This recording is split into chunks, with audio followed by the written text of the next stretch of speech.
Praise the lord. ఈరోజు వాక్య భాగం యెషయా గ్రంథం 54 అధ్యాయం 14 వచనం. నీవు నీతిగల దానవై స్థాపింపబడదు, నీవు భయపడనక్కర్లేదు.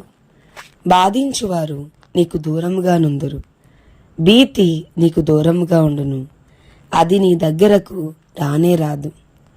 ఈరోజు ఈ వాక్య భాగం ద్వారా దేవుడు మనతో మాట్లాడుతున్నారు.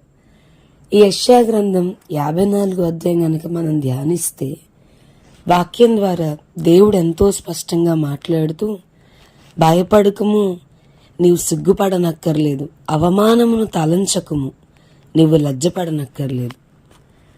ప్రస్తుతం మనం వెళ్తున్న పరిస్థితులను బట్టో లేదా గతంలోని చేదు అనుభవాన్ని బట్టో అవమానాన్ని తలంచుకుంటూ గనక జీవిస్తూ ఉంటే, ఎందుకు ప్రవ్వా ఇలా చేశారు, ఎందుకు ఇలాంటి పరిస్థితిని అనుమతించారు అని అనుకుంటూ కృంగిపోతూ ఉంటే దేవుడు చెప్తా ఉన్నారు, ప్రయాసపడి గాలివాన చేత కొట్టబడి ఆదరణ లేక ఉన్నదానా అని ఆయన మాట్లాడుతూ ఉన్నారు. గాలివాన చేత కొట్టబడుతూ ఉంటే ఆయన చాలా స్పష్టంగా చెప్తున్నాడు, నేను నీ అందు జాలిపడి యెహోవాను నీతో మాట్లాడుతూ ఉన్నానని.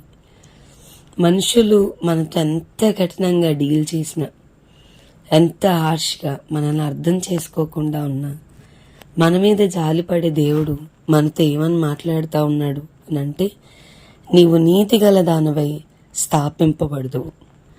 మనుషులు నీకు వ్యతిరేకంగా గుంపు కూడినప్పుడు, నీకు విరోధంగా గుంపు కూడినప్పుడు భయపడొద్దు, కృంగిపోవద్దు. వారు నీ పక్షపు వారుగా వారు అయ్యేలాగా నేను చేస్తాను. దేవుడు మనతో మాట్లాడుతూ ఉన్నారు, నీవు నీతి గలదానవై స్థాపింపబడదు. ప్రవ్వా, నాకు అవమానం కలిగిందయ్యా, నా కోసం అందరు మాట్లాడుకుంటున్నారయ్యా అని అంటే దేవుడు చెప్తా ఉన్నారు, నిన్ను నేను ప్రూవ్ చేస్తాను. నువ్వు నీతి గలదానవని, నీతి గలవాడవని, ఐ విల్ ప్రూవ్, నేను ప్రూవ్ చేస్తానని. నీవు భయపడనక్కర్లేదు. ఎవరైతే నిన్ను బాధిస్తారో, ఏదైతే నీ హృదయాన్ని గాయపరుచుద్దో వారిని నేను నీకు దూరంగా చేస్తాను. భీతి నీకు దూరంగా ఉంటుంది, అది నీ దగ్గరకు రానే రాదు. చాలాసార్లు దేవుడు మన జీవితంలో మనం కావాలి అనుకున్నది ప్రభు వద్దు అని చెప్తారు. ఎందుకనంటే దానివల్ల మన హృదయం ఎక్కువ గాయపరచబడుకున్నట్లు, భీతి మనకి దూరంగా ఉండేలాగా, బాధించు వారిని మనం దూరం చేయడానికి దేవుడు కొన్ని సందర్భాల్లో నువ్వు చెప్తారు. ఈరోజు మీరు వెళ్తున్న పరిస్థితిని బట్టి చాలా ప్రశ్నార్థకంగా ఉందని కృంగిపోతూ, దేవుడు మనల్ని నీతి గలవారుగా ఆయన మనల్ని స్థాపిస్తాడు. గొప్ప కార్యాలు మన పక్షాన్ని చేస్తాడు. మన జీవితాలను చూస్తున్న వారు విస్మయం ఉందేలాగా మన జీవితాలు ఆయన కార్యాలు చేస్తాడు. వాక్యం చెప్తుంది కదా, అది యెహోవా వలన కలిగెను, అది మన కన్నులకు ఆశ్చర్యం. అలాంటి వాగ్దానాన్ని దేవుడు తప్పకుండా మన జీవితాల్లో చేస్తాడు. వీరేంటి, వీరి స్థాయి ఏంటి, ఈరోజేంటి, వీరెంత గొప్పగా ఉన్నారు, ఎంత ఉన్నతంగా ఉన్నారని దేవుడు తప్పకుండా మనల్ని గనపరుస్తాడు. మన కొమ్మును ఘనతతో ఆయన నింపుతాడు. సో ఈ వాగ్దానాన్ని మన జీవితాల్లో మనందరం స్వతంత్రించుకుందాము గాక.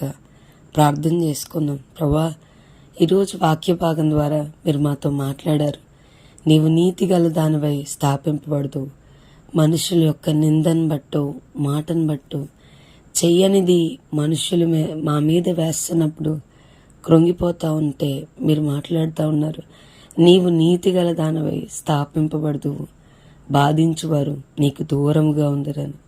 దేవా, ఈ వాక్య భాగం ద్వారా, ఈ వచనం ద్వారా అనేక మంది బలపరచబట్టు కృపను అనుగ్రహించమని, అనేక మందితో మీరు మాట్లాడిన విధానాన్ని బట్టి స్తుతిస్తూ కనపరుస్తూ యేసు నామమున అడిగి వేడుకొనుచున్నాం తండ్రి.